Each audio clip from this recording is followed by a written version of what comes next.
Israeli বিমান হামলায় কেঁপে উঠল বৈরুত, নিহত অন্তত 4।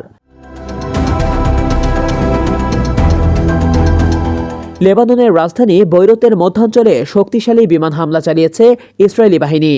আজ শনিবার এই হামলা চালানো হয় বলে নিরাপত্তা সূত্রগুলো জানিয়েছে। হামলায় 4 জন নিহতের খবর পাওয়া গেছে। ইরানপন্থী হিজবুল্লাহ সংবাদ মাধ্যম আল-মানার জানায়, বৈরুতের উপকণ্ঠে বাস্তা এলাকায় ইসরায়েলি বাহিনীর বিমান হামলায় আহতের সংখ্যা 23। লেবাননের স্বাস্থ্য মন্ত্রণালয়ের বরাতে এ খবর জানানো হয়েছে। এদিকে লেবাননের রাষ্ট্রায়ত্ত সংবাদ সংস্থার খবর, বিমান হামলায় 8 তলা একটি ভবন ক্ষতিগ্রস্ত হয়েছে। হতাহতের সুনির্দিষ্ট সংখ্যা না জানলেও বলা হয়েছে সংখ্যাটি বেশ বড়। লেবাননের সংবাদ মাধ্যম আল জাদেদ হামলার পরের একটি ভিডিও ফুটেজ সম্প্রচার করেছে। এতে একটি ভবন ধ্বংস হয়ে যেতে এবং আশেপাশের আরও কয়েকটি ভবন ক্ষতিগ্রস্ত হতে দেখা যায়।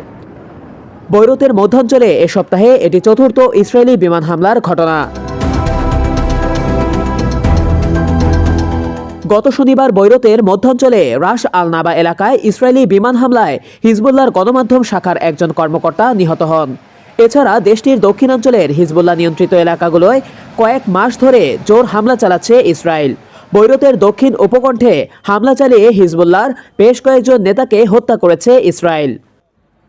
Desk report, BD trendy news, Dhaka.